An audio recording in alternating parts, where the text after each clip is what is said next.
সামাজিক, রাজনৈতিক, অর্থনৈতিক ও সাংস্কৃতিক ব্যবস্থার সামগ্রিক উন্নয়নকে জাতীয় উন্নয়ন বলা হয়। সমাজ চায় ব্যক্তি সামাজিক মূল্যবোধ দ্বারা পরিচালিত হোক, ব্যক্তির কথায় কর্মে সামাজিক মূল্যবোধের প্রতিফলন ঘটুক, এটাই সমাজের প্রত্যাশা।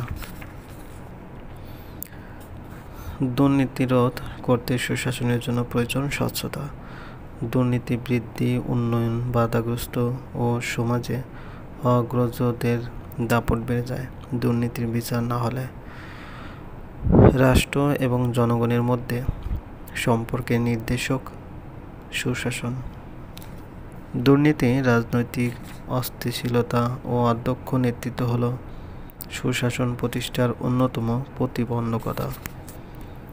গণতন্ত্রকে সর্বাধিক জনপ্রিয় ও গ্রহণযোগ্য করে সুশাসন। বিচার বিভাগের উপর অনাকাঙ্ক্ষিত হস্তক্ষেপ হল সুশাসনের বড় সমস্যা। লাল ফিতার দৌরাত্ম্যের সমর্থক গতানুগতিক আমলাতন্ত্রের। দুর্নীতি প্রতিরোধে ভূমিকা পালন করতে পারে ই-গভর্নেন্স। সরকার ও জনগণের মধ্যে যোগাযোগ সহজতর করে ই-গভর্নেন্স। আমলারা জনসেবক হয়েও প্রভুর মতো আচরণ করে জন অসচেতনতার কারণে। সুশাসন প্রতিষ্ঠিত হলে প্রতিষ্ঠিত হবে স্থিতিশীল, ন্যায়ভিত্তিক ও দুর্নীতি মুক্ত সমাজ। অর্থনৈতিক ক্ষেত্রে সুশাসন প্রতিষ্ঠার উদ্দেশ্য হল দুর্নীতি রোধ, দারিদ্র্য বিমোচন ও ভোক্তা অধিকার সংরক্ষণ। ন্যায়পাল পদ্ধতি, স্বাধীন নির্বাচন কমিশন ও মানবাধিকার কমিশন গুরুত্বপূর্ণ ভূমিকা রাখে সুশাসন প্রতিষ্ঠায়। সুশাসন প্রতিষ্ঠায় অধিক কার্যকর করা প্রয়োজন স্থানীয় সরকার। সরকারি সিদ্ধান্ত গ্রহণে গুরুত্বপূর্ণ নয় যে মূল্যবোধ, সৃজনশীলতা। সরকারি চাকরিতে সততার মাপকাঠি হচ্ছে নির্মোহ ও নিরপেক্ষভাবে অর্পিত দায়িত্ব যথাবিধি পালন করা। একজন যোগ্য প্রশাসকের অত্যাবশ্যকীয় মৌলিক গুণাবলীর মধ্যে শ্রেষ্ঠ গুণ হল দায়িত্বশীলতা। একজন প্রশাসকের মৌলিক মূল্যবোধ হল কর্মদক্ষতা। সুশাসনের প্রধান উপাদানসমূহ হচ্ছে আইনের শাসন, বিচার বিভাগের স্বাধীনতা, জন অংশগ্রহণের সুযোগ, জবাবদিহিতা, স্বচ্ছতা, নিরপেক্ষতা, দায়িত্বশীলতা, দক্ষতা, সুযোগের সমতা, গণমাধ্যমের স্বাধীনতা ইত্যাদি। সুশাসন প্রতিষ্ঠার সর্বপ্রথম পদক্ষেপ হতে পারে সংবিধানে সুশাসন সংশ্লিষ্ট অনিশ্চিত সময়ের সন্নিবেশ নিশ্চিত করা। সুশাসন প্রতিষ্ঠার উপায়সমূহ: সরকারের বৈধতা, আইনের শাসন প্রতিষ্ঠা, মানবাধিকার রক্ষা করা, জবাবদিহিতা নিশ্চিত করা, স্বচ্ছতা নিশ্চিত করা, সরকারের দক্ষতা নিশ্চিত করা, গণতান্ত্রিক রাজনৈতিক সংস্কৃতি, পর্যবেক্ষক নিয়োগ, ন্যায়পাল প্রতিষ্ঠা, বিকেন্দ্রীকরণ, দুর্নীতি দমন, বিচার বিভাগীয় স্বাধীনতা। দুর্নীতি রোধ ও দারিদ্র্য বিমোচন হল অর্থনীতির ক্ষেত্রে সুশাসন প্রতিষ্ঠার উদ্দেশ্য। নাগরিকদের সাধারণ ইচ্ছার প্রতিফলন ঘটে গণতান্ত্রিক শাসন ব্যবস্থায়। স্থিতিশীল, ন্যায়ভিত্তিক এবং দুর্নীতি মুক্ত রাষ্ট্র ও সমাজ ব্যবস্থা প্রতিষ্ঠিত হবে সুশাসন প্রতিষ্ঠিত হলে। সুশাসন অন্যতম গুরুত্বপূর্ণ শর্ত। কার্যকর গণতন্ত্র, অংশগ্রহণমূলক শাসন ব্যবস্থার মাধ্যমে পরিচালিত হয় সুশাসন। সামাজিক বৈষম্য এবং ভারসাম্যহীনতার সৃষ্টি করে দুর্নীতি। রাষ্ট্রের সর্বোচ্চ আইন সংবিধান। আইনের শাসন না থাকলে বাধাগ্রস্ত হয় সুশাসন। সুশাসনের অন্যতম অন্তরায় রাজনৈতিক স্থিতিশীলতার অভাব। সুশাসন প্রতিষ্ঠার পথে অন্যতম বাধা স্বজনপ্রীতি।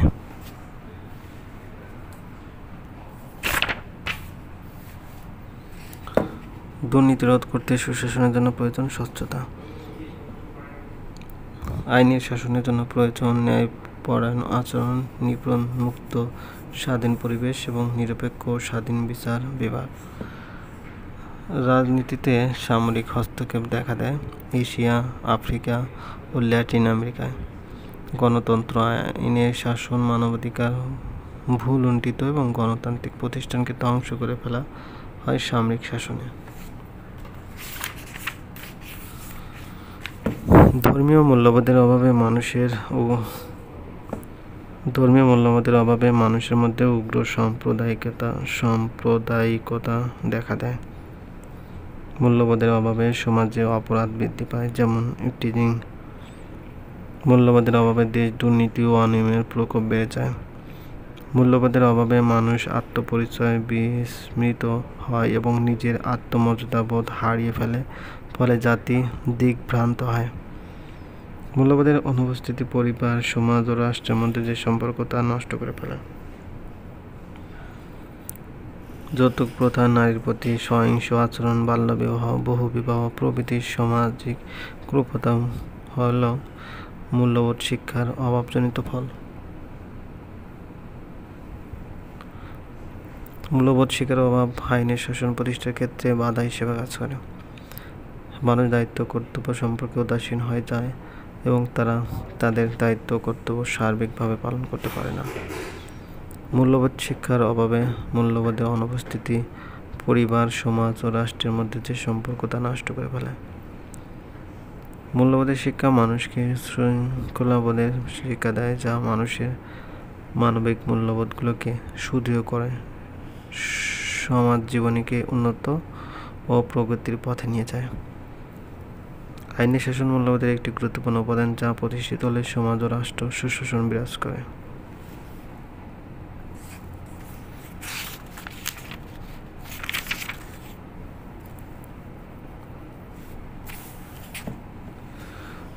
মোরাল ফ্যাকাল্টি শব্দের অর্থ নৈতিক বিচার শক্তি, নৈতিক বৃত্তি। নীতিবিদ হলো আদর্শ নিষ্ঠা বিজ্ঞান। যে বিজ্ঞান একটি আদর্শ আলোকে বিষয়বস্তুর মূল্য বিচার করে তাকে বলা হয় আদর্শ নিষ্ঠ বিজ্ঞান। যে বিজ্ঞান বস্তুর উৎপত্তি, বিকাশ ও প্রকৃতি বর্ণনা করে তাকে বলা হয় বস্তুনিষ্ঠ বিজ্ঞান। নীতিবিদ্যা শুধুমাত্র মানুষের ঐচ্ছিক ক্রিয়া নিয়ে আলোচনা করে। ইচ্ছা নিরপেক্ষ বা অনিচ্ছাকৃত ক্রিয়া নীতিবিদ্যার আলোচ্য বিষয় নয়। নীতিবিদ্যা হলো আচরণের মঙ্গল বা উচিতের আলোচনা বা বিজ্ঞান। সংজ্ঞাটি ম্যাকিনজের। নীতিবিদ্যা মানুষের আচরণের মূল্যায়ন করে নৈতিক আদর্শ দ্বারা। নীতিবিদ্যা হচ্ছে সমাজে বসবাসকারী মানুষের আচরণ সম্পর্কিত একটি আদর্শ নীতি বিজ্ঞান, যে বিজ্ঞানে মানুষের আচরণকে উচিত কি অনুচিত, ভালো কি মন্দ বা অনুরূপ বিচার করে। উইলিয়াম লেলি। নীতিবিদ্যার কাজ হচ্ছে সমাজে বসবাসকারী মানুষের আচরণের নীতিকে মূল্য ও আদর্শ নির্ধারণ করা।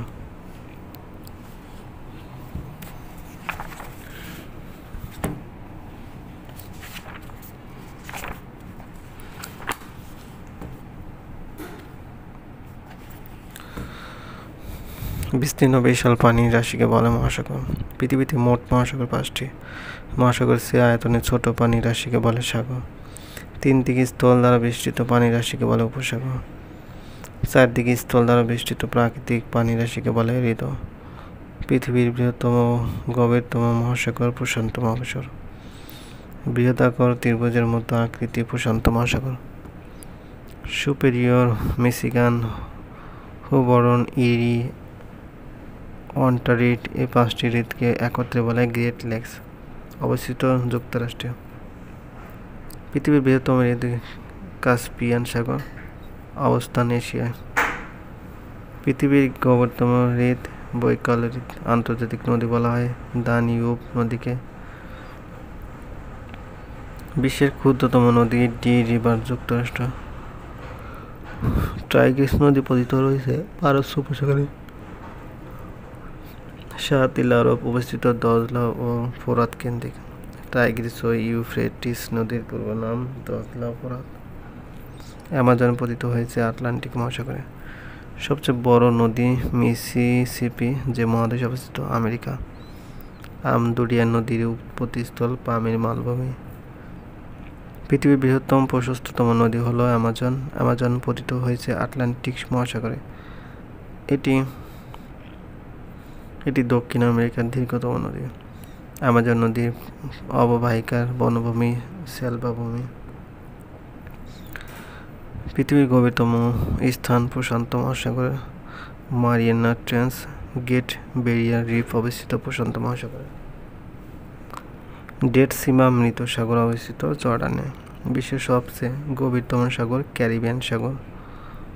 আমাজন নদী যে মহাদেশে অবস্থিত দক্ষিণ আমেরিকা। পৃথিবীর সবচেয়ে দীর্ঘ নদী নীল নদ। ঢাকার প্রতিপাদি স্থান চিলির নিকটে প্রশান্ত মহাসাগরে। দিনরাতে সংঘটিত হয় সমুদ্র স্রোত ও জোয়ার ভাটার সৃষ্টি হয় আহ্নিক গতির ফলে। পৃথিবী উত্তর গোলার্ধে ডান দিকে এবং দক্ষিণ গোলার্ধে বাম দিকে বেঁকে যায় আহ্নিক গতির ফলে। পৃথিবীর অর্ধেক অংশে চিরকাল রাত ও অপর অর্ধেক অংশে চিরকাল দিন থাকত আহ্নিক গতি না থাকলে। বার্ষিক গতির ফলে দিন রাত্রির হ্রাস বৃদ্ধি ঘটে। ঋতু পরিবর্তন ঘটে বার্ষিক গতির ফলে। প্রতি বছর 1-4 জুলাই সূর্য এদিকে এদিকে এদিকে কি হয়েছে? আর্কটিক ও আটলান্টিক মহাসাগরের মধ্যে অবস্থিত বিশ্বের বৃহত্তম দ্বীপ। গ্রিনল্যান্ডের মালিক ডেনমার্ক। জাপানের রাজধানী টোকিও অবস্থিত হনশু দ্বীপে জাপান সাগরে এবং ফিলিপাইনের রাজধানী ম্যানিলা অবস্থিত লুজন দ্বীপে। আয়তন ও জনসংখ্যা বিশ্বের বৃহত্তম দ্বীপরাষ্ট্র ইন্দোনেশিয়া 17,000 দ্বীপ এবং ক্ষুদ্রতম দ্বীপরাষ্ট্র নাউরু।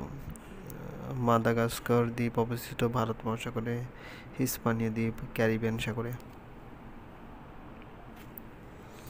পৃথিবীর গভীরতম স্থান প্রশান্ত মহাসাগরে। Mariana Trench Great Barrier Reef অবস্থিত প্রশান্ত মহাসাগরে। পৃথিবীর দ্বিতীয় বৃহত্তম মহাসাগর আটলান্টিক মহাসাগর। আয়তনে পৃথিবীর ক্ষুদ্রতম মহাসাগর দক্ষিণ মহাসাগর। ল্যাব্রাডর স্রোতের উৎপত্তি উত্তর মহাসাগরে। ভারত মহাসাগরের সর্বাধিক গভীরতা 7,455 মিটার। পৃথিবীর বৃহত্তম সাগর দক্ষিণ চীন সাগর। পৃথিবীর বৃহত্তম উপসাগর মেক্সিকো উপসাগর। কুয়েত যে সাগরের তীরে অবস্থিত পারস্য উপসাগর। এশিয়া ও আফ্রিকা মহাদেশকে পৃথক করেছে যে সাগর লোহিত সাগর। টাইগ্রিস নদী পতিত হয়েছে পারস্য উপসাগরে। বিশ্বের ক্ষুদ্রতম নদী ডি রিভার যুক্তরাষ্ট্র। আমাজন পতিত হয়েছে আটলান্টিক মহাসাগরে। সবচেয়ে বড় নদী মিসিসিপি যে মহাদেশে অবস্থিত আমেরিকা। আমদরিয়া নদীর উৎপত্তিস্থল পামির মালভূমি। 11টি দেশের মধ্য দিয়ে প্রবাহিত হয়েছে যে নদী নীল নদ। এর দৈর্ঘ্য 6,650 কিলোমিটার।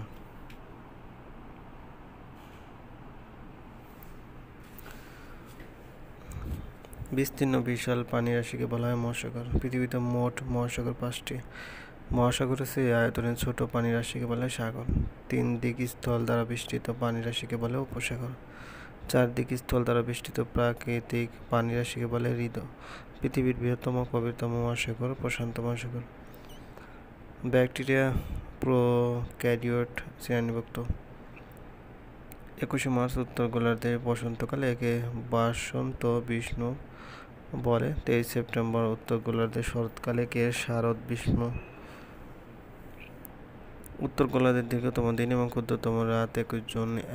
দিন সূর্য উত্তরায়ণের শেষ সীমার পৌঁছায় একে বলে কর্কট সংক্রান্তি। দিন রাতে সংঘটিত হয় সমুদ্র স্রোত ও জোয়ার ভাটার সৃষ্টি হয় আহ্নিক গতির ফলে।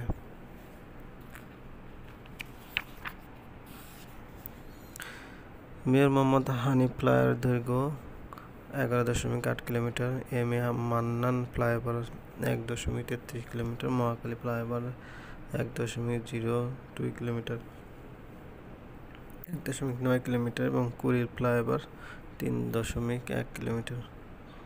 বাংলাদেশের মোট আয়তনের 17% বনভূমি রয়েছে। বাংলাদেশের উত্তরে হিমালয় পর্বত অবস্থিত হওয়ায় এদেশের জনগণ অর্থনৈতিকভাবে উন্নয়নের সুযোগ সুবিধা পায়। বিমান বাংলাদেশ এয়ারলাইন্সের প্রতীক উদীয়মান সূর্যের মধ্যে উড়ন্ত পতাকা। বাংলাদেশ বিমানের slogan wings of the air freedom. বাংলাদেশের দীর্ঘতম একক রেল সেতু হার্ডিঞ্জ অবস্থিত পাবনা জেলায় পদ্মা নদীতে।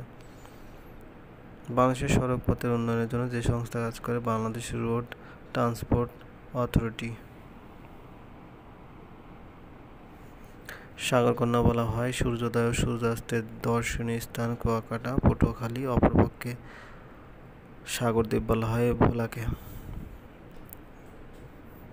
কুমিল্লার দুঃখ গোমতী নদী এবং প্রাচ্যের ডান্ডি নারায়ণগঞ্জ। বাংলার ভেনিস শস্য ভাণ্ডার হিসেবে পরিচিত বরিশাল।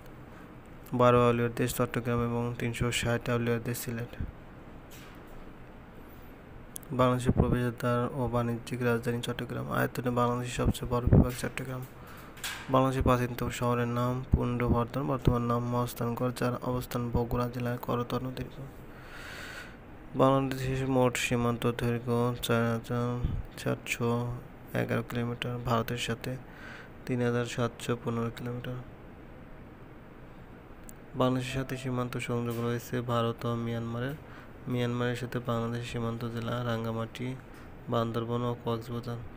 বাংলাদেশের মোট সীমান্তবর্তী জেলা ৩২টি, ভারতের সাথে ৩০টি ও মিয়ানমারের সাথে ৩টি সীমান্তবর্তী জেলা।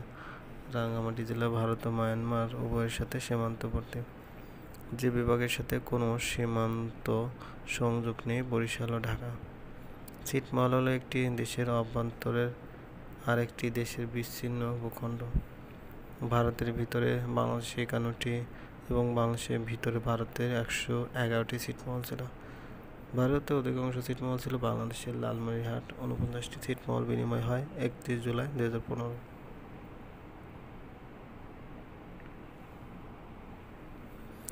সিলেটের গোয়াইনঘাট তামাবিল সীমান্তের ভারতীয় অংশের নাম ডাউকি বেনাপোল।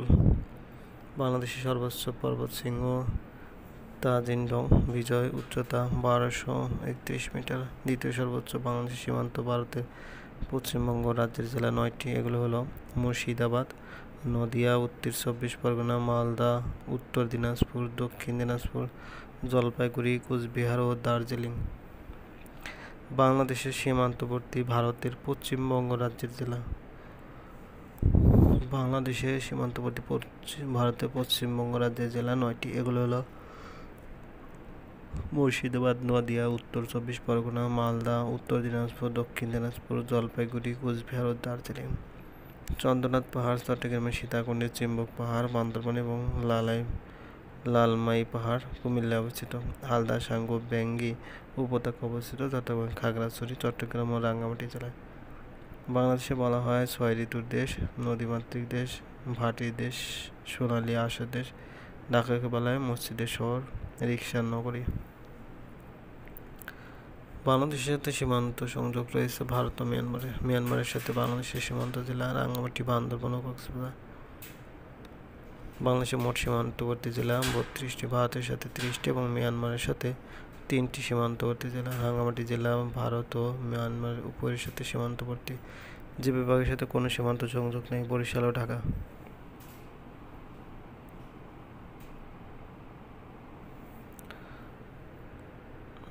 দহগ্রাম ও অঙ্গরপোতা ছিটমহল ছিল বাংলাদেশের লালমনিরহাট জেলার পাটগ্রাম থানায়। ভারতের লোকসভার আসন সংখ্যা ৫৫৪টি, ৫৪৩টি সরাসরি ভোটে নির্বাচিত এবং ২টি রাষ্ট্রপতি কর্তৃক মনোনীত। ভারত থেকে ময়ূর সিংহাসন নিয়ে যান পারস্যের নাদির শাহ। ভারতে ঐতিহাসিক বাবরি মসজিদটি অযোধ্যায় অবস্থিত। বিশ্বের সবচেয়ে বড় লিখিত সংবিধান ভারতের। জনপদ রোড ভারতের প্রধানমন্ত্রীর সরকারি বাসভবন। ইউরোপের বাইরে প্রথম যে দেশ ইউরো লেনদেন শুরু করে ভারত। সেভেন সিস্টার ভারতের যে অঞ্চলে উত্তর পূর্বাঞ্চলে।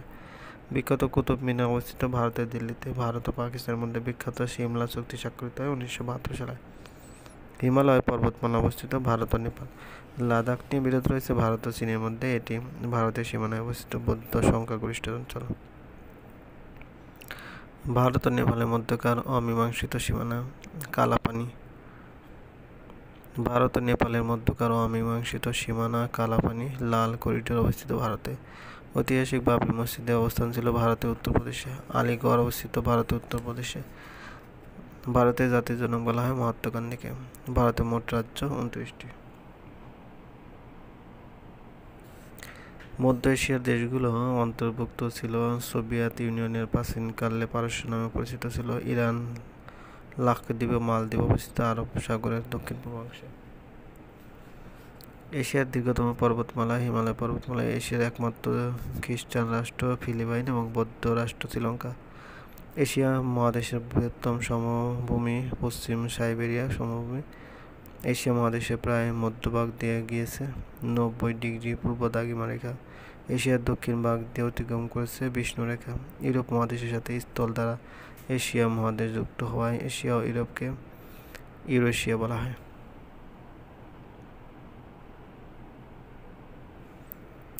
এশিয়ার যে অঞ্চলে সারা বছর পরিস্থলন বৃষ্টি হয়, মালয়েশিয়া ও ইন্দোনেশিয়া। দক্ষিণ এশিয়ার সবচেয়ে ঘনবসতিপূর্ণ দেশ বাংলাদেশ। এভারেস্ট বিজয়ী প্রথম বাঙালি ভারতের সত্যব্রত দাস। দক্ষিণ এশিয়ার বৃহত্তম দেশ ভারত। ভারত স্বাধীনতা লাভ করে 1947 সালে 15 আগস্ট। ভারতের জাতীয় জনক বলা হয় মহাত্মা গান্ধীকে। ভারতের মোট রাজ্য 29টি। ভারতের লোকসভার জনসংখ্যা 554টি। ভারত থেকে ময়ূর সিংহাসন নিয়ে যান পারস্যের নাদির শাহ। ভারত ও পাকিস্তানের মধ্যে বিখ্যাত সিমলা চুক্তি স্বাক্ষরিত হয় 1972 সালে। লাদাখ নিয়ে বিরোধ রয়েছে ভারত ও চীনের মধ্যে। এটি ভারতের সীমানায় অবস্থিত বৌদ্ধ সংখ্যাগরিষ্ঠ অঞ্চল। ভারত ও নেপালের মধ্যকার অমীমাংসিত সীমানা কালাপানি। লাল করিডোর অবস্থিত ভারতে।